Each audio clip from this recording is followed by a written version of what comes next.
وفي الفيديو ده ان شاء الله النهارده هناخد مثال تطبيقي على الداله بتاعه الاف، بحيث ان لو في طالب جايب نسبه اكتر من 60% فهو الطالب ده ناجح، لو اقل من كده فهيبقى راسب. فالمعادله هنعملها بالشكل ده. هنكتب هنا يساوي وبعد كده هنكتب اف ونفتح القوس بتاعنا. هنيجي بعد كده نختار اف اكس هنا من فوق للناس اللي هي لسه بادئه جديد، بيضغط اف اكس من فوق من هنا علشان يقدر يظهر له الشاشه دي. هنيجي على السكور المناظر للخليه اللي انت واقف فيها بالظبط.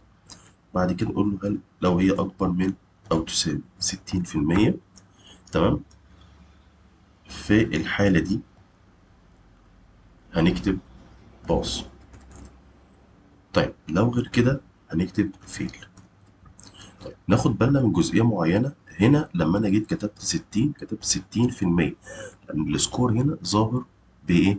بالنسبه المئويه. وصلت؟ فيبقى مهم قوي احط العلامه دي. بعد كده هقول له اوكي. علشان اطبق الكلام ده على الكل قلنا كليكتين هنا على الفيل هاند دي، هيقوم ماليها لك كل الايه؟ العناصر عندك. هنشوف مع بعض الفورمولا تاني ونوضحها واحده واحده اللي هي الداله بتاعتنا.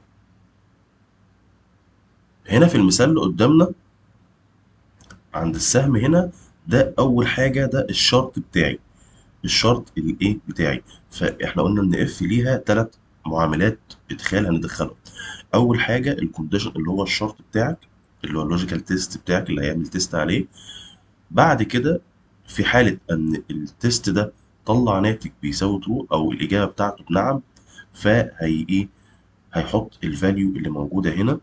طيب لو الكلام ده ما حصلش فبيحط الفاليو اللي في الايه؟ اللي في الخانه الاخيره خالص عندنا هنا.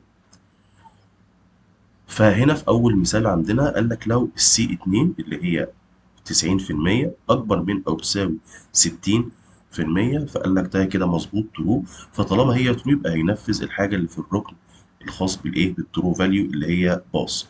فبالتالي أول مثال عندنا طلع باص. تاني مثال الطالب جايب 43 فجايب فيل، وهكذا لبقية الإيه؟ التقديرات. تابعوا معانا الفيديو الجاي، نشتغل على حاجة أكتر تعقيد شوية لما يكون التقديرات متداخلة مع بعض.